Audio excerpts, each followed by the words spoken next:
Helicopter അപകടത്തിലുണ്ടായ Iran president Ibrahim റൈസിയുടെ മരണം ദൈവത്തിന്റെ ശിക്ഷയെന്ന വിമർശനവുമായി ഇസ്രായേലിലെ ജൂതമത പണ്ഡിതർ. അധിക്ഷേപവും അസഭ്യവും നിറഞ്ഞ സ്വരത്തിലാണ് സമൂഹമാധ്യമങ്ങളിലെ കടുത്ത വിമർശനം. ജൂതർക്കും ഇസ്രായേലിനുമെതിരെ സ്വീകരിച്ച കടുത്ത നിലപാടുകളുടെ പേരിലാണ് ജൂതമതത്തിലെ റബ്ബിമാരുടെയടക്കം സമൂഹമാധ്യമങ്ങളിലെ പ്രതികരണമുണ്ടാകുന്നത്.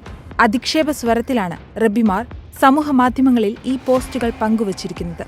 ഇറാൻ പരമോന്നത നേതാവ് ആയത്തുള്ള ഖൊമേനിയുടെ പിൻഗാമിയായി പരാമർശിക്കപ്പെടുന്ന ഇബ്രാഹിം റൈസിയുടെ മരണം ഇറാന് വലിയ തിരിച്ചടിയാണ്. ജൂതമത ഗ്രന്ഥത്തിലെ പ്രതിനായകനായ ഹമാനോടാണ് ഇബ്രാഹിം റൈസിയെ ഇസ്രായേലിലുള്ളവർ ഉപമിക്കുന്നത്. റൈസിയുടെ മരണത്തിൽ ദൈവത്തോട് നന്ദി പറയുന്നതായും റബ്ബിമാർ ഫേസ്ബുക്കിൽ എഴുതിയിട്ടുണ്ട്.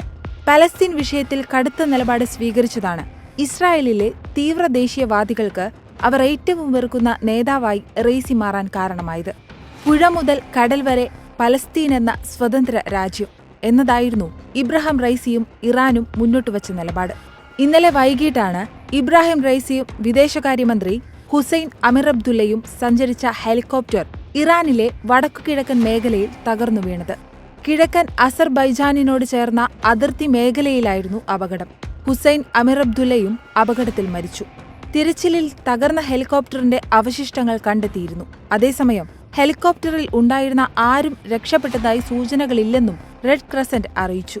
ഇറാൻ അസർബൈജാൻ അതിർത്തി പ്രദേശത്ത് ക്യുസ് കലാസി അണക്കെട്ട് ഉദ്ഘാടനം ചെയ്തു മടങ്ങുമ്പോഴാണ് റൈസിയും അമിറബ്ദുല്ലയും ഹെലികോപ്റ്റർ അപകടത്തിൽപ്പെടുന്നത്.